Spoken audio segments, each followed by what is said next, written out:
Hey guys, welcome to the channel. It's Alex here. I just wanted to thank you guys so much for coming and supporting my video. Just doing a little introduction here before all these videos, and I just wanted to really show my appreciation for you guys coming onto the channel. It really means a lot, and I just really hope that you guys drop a like, comment, subscribe, all that jazz. And without further ado, I'm not going to hold you any longer. Thank you again, and let's click to the video. Hey guys, welcome to the channel. Hope you guys like that intro right there. I'm gonna see if I want to put it on every single video from now on. But today we are rolling with quarterback rankings. So I'm gonna be showing you guys my top 10 rankings. I'm gonna title it top 10 because obviously people want to click on a video that says top 10 rather than quarterback rankings. But yeah, I'm gonna show you my top 10 and then show you guys who are like honorable mentions, guys after that. And as time goes on, I get to watch these guys more. I'm going to be doing what I did for this past draft by making draft cards and then like giving them overalls like Madden, and then like kind of showing what their strengths are, what their weaknesses, blah blah blah. You know the drill. They're comps. Comps are like one of the most fun things for me, and I want to sit on the idea of comps, especially since I haven't really watched all these guys fully through. So I'd rather just show you guys what I think before showing you guys what I know. You know what I mean? So I don't want to sound like an idiot and say Jamie Newman is the next Tony Romo when, in fact, he's not even close to that at all, because that's not what I think Jamie Newman is. But just an example. Like, I need to watch these guys more. So, without further ado, let's kick it off. My number one quarterback in the draft is Justin Fields. Justin Fields, if you guys just watched my big board first round, you would see that Justin Fields, I talked about his anticipation, his great leadership. There was one ball where there was a dude literally in his face, and he threw his arm, like literally, like his ankle was out here, guys. And he literally threw it on a dime, like 15 yards downfield to a guy running a freaking drag route at full speed. Like, there's a guy in his face. You can't even see the damn dude. So, just really, really insane talent and great leader. I haven't heard anything bad about him whatsoever. And then that was his first year as a starter. Like, really, really something there with Justin Fields. Great anticipation, of course. So I'm not going to really labor on too much with these guys in the first round because I've already talked about them. But Tanner Morgan, if you guys want to see my nerdgasm, so to speak, about Tanner Morgan, go watch the last video on my big board. This guy's special.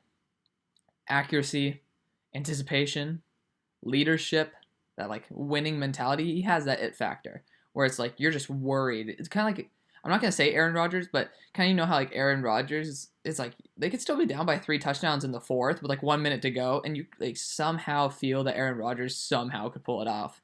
Like Tanner Morgan, you just can't count him out. Same thing with T Law. So just gonna quickly transition. T Law, he has all the athletic build. You know, 6'6", good arm, athletic, good leader. He's been kicking ass since he's a true freshman, but he regressed a little bit last year, which is worrisome. Hopefully, I can see him progress again. And again, like 5 people will be screaming at me, like he's a supreme talent. You can put him at 1, and I wouldn't be like, you guys are blasphemous. Um, Obviously, you guys are probably thinking I'm blasphemous for putting Tanner Morgan above him, like, because that's kind of a blasphemous thing right now. A lot of people are thinking like Tanner Morgan's like late second, third, fourth, fifth round guy, but he's just kind of like my guy in the draft. But Trevor Lawrence, just watch the video if you want in-depth analysis. Just didn't pick up some elementary things that kind of worries me, and then the regression. Trey Lance, very athletic, great without turning over the ball. 42 touchdowns, 0 interceptions. Of course, I think 29 of those were throwing. So obviously, it's not like he threw 42 touchdowns, but still, I think that it's a lot of scheme stuff, and he can work on his anticipation. But I gotta watch more. Jamie Newman, the biggest guy I need to watch more of out of this entire list here. The guy I need to do the most work on. So I've heard how much talent he has. He had like an 86.2 PFF grade, which is really damn solid for a quarterback. And he's going to a Georgia system from a Wake Forest system, so I got to see how he adapts to change. So, has all the talent in the world, and I really think that he should be way higher in this list come draft time. So I'm excited. I really want him to move up. So let's keep our fingers crossed that he can do it. But for now, since I don't know enough, I would still say from what I've heard, he's enough for a first round guy. So going on to number 6, we have Brock Purdy of Iowa State. Now, Brock Purdy, he has shown me both some very good things and some things I'm a little bit questionable about. I watched him. I forgot what team he was playing. Man, I really need to I really need to study a little bit more about remember what I'm watching. But I remember that I was just watching him and he wasn't very impressive to me at the beginning, and I was like, people are saying this guy's one of the best in college football. I wasn't really too thrilled about him. He was just like a normal quarterback to me. But I saw him come at the third and fourth quarter and lead that team like a first round quarterback, like a first overall pick would. He definitely led his team like a real commander, and he's very accurate. He's very clutch. He has that it factor, and I think he's going to climb up this list too. This quarterback class is pretty damn solid. So Brock Purdy, I think I need to watch some more tape on him as well, but he definitely has a little bit of it to him, and he definitely could be up here in the first round conversation when the draft comes around. Kind of crazy thinking of all the talents that's up here. So 51, not 51, number 7, 51 overall right now, D'Eriq King. This is one of my guys. I just watched this guy play, and he's just jaw-dropping. 5'11", listed at. People say he's probably near 5'8", so hey, 5'8 club, 5'9". But he is just athletically gifted like no one's business. He ran in a Houston offense and continued to kick ass when he was there. Has the most beautiful deep ball, possibly apart from Tanner Morgan, that I've ever seen. And he's one of the few quarterbacks on this list that I've got to watch in person. Being able to see D'Eriq King in action was mesmerizing. And that was in a pretty mediocre game against SMU. And he was just really fun to watch. I just couldn't take my eyes off him. So D'Eriq King, one of my favorite players to watch on TV as well as in person. And obviously he's a little bit older. He's not the ideal build at 5'11". We're gonna take him for his word. So regardless, let's go into Brady White. Another one of my guys. I watched this guy eat defenses up. He has this beautiful ball placement, and I'm like, how the hell are people not looking at this guy? He has a great stance. He doesn't panic too badly. He has some moments where it's like, the hell are you doing there? Like when they played in their bowl game, I just saw him do some stupid shit. But, I mean, every single quarterback does some stupid decisions every now and then. It's how they bounce back from it. And Brady White, he took down my school, SMU. We were undefeated, and he went in there and just kicked ass. So, I mean, he is a little bit older, redshirt senior this year, but he knows how to command a team, and he has a beautiful, beautiful deep ball when it just lands perfectly, and he has great touch. So, I don't know why people aren't talking about him, but really fun to watch. Desmond Ridder is just another player that I just enjoy watching. He has some zip on the ball. He's a good commander of the team. Has some athleticism there. That's the one thing I don't like about Brady White. He's not too athletic, but regardless, Desmond Ridder's just a really solid overall quarterback. I want to see him develop a little bit more this year because I think he's a little bit raw, but I think he has the possibility of doing it.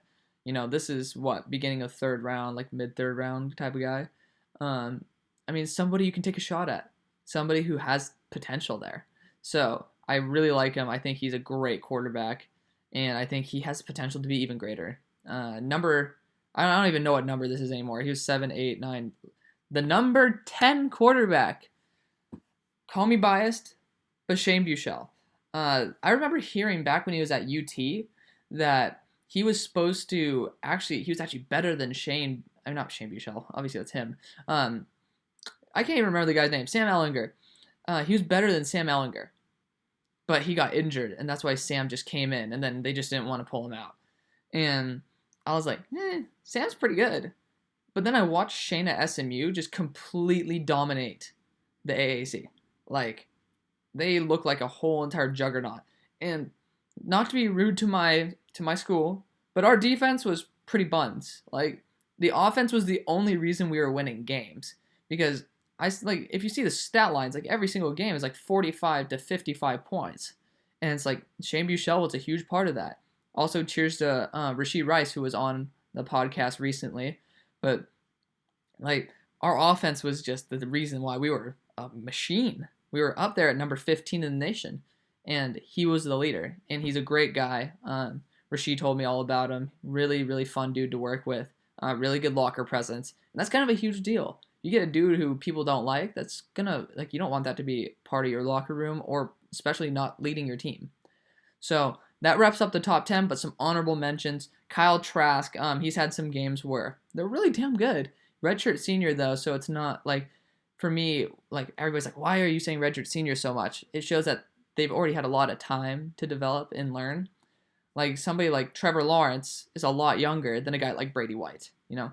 So obviously it's not going to be like as surprising when a guy who is a couple years older is like better at certain things or like more comfortable because they've had a couple more years experience. So Kyle Trask had some really good games, and he's had some bad ones, and he's just, I don't see too much of a high ceiling on him, but I gotta watch some more of him this year. Gators are a really fun team, my brother-in-law's favorite team, so I mean, I like to talk to him about it, and you know, it's something that I always keep my eye on, and you never know, Kyle Trask might be able to kick some ass.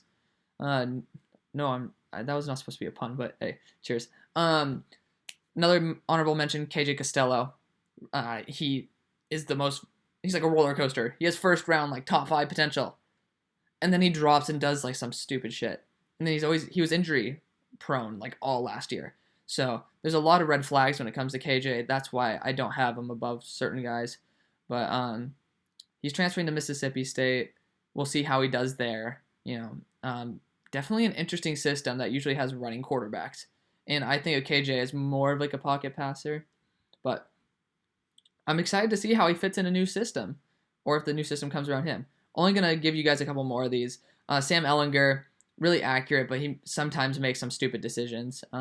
Nothing really too surprising on tape. Somebody who definitely is more of a game manager, and I think he'd be a great backup. And if he needed to step in, I think he could win a couple games. I think that would be just like a solid late round pick. Sean Clifford, somebody who's kind of fun to watch. Really erratic, but he makes some spectacular plays, made some stupid plays, sometimes runs when he shouldn't, and then sometimes stays in the pocket for too long. Sounds a little bit familiar like the guy who was directly after him with Kellen Mond. Kellen Mond's had some amazing moments, and then like his athleticism kind of makes me want to put him above these two guys. But I've just seen too many red flags with Kellen Mond in his processor. Not very good. Not going to hold you guys here for too much longer. DTR. He's just super young, super talented out of high school. Somebody you can take a shot on. Why not, right? And then lastly, Mackenzie Milton. This is a questionable one. I just remember when Mackenzie Milton was just kicking ass like 2-3 years ago. And then he got like that nasty leg injury. I mean, I hope this is the same Mackenzie Milton at UCF that I saw those 3 years ago. But he was just lighting it up. He was fun to watch. And then he got that horrible injury. And I think that means that his potential's there.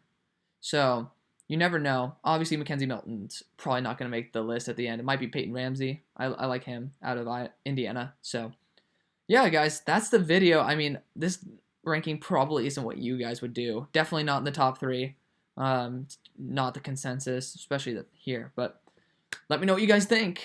I'm excited to hear your criticisms, and then who knows, maybe you guys agree with me. But before you disagree about Tanner Morgan, go watch some of his tape. He is fun to watch. Then you get to see Rashad Bateman and then like Tyler Johnson stuff. Some really good players. So without further ado, I'm going to let you go. I'll see you on the far side. Peace.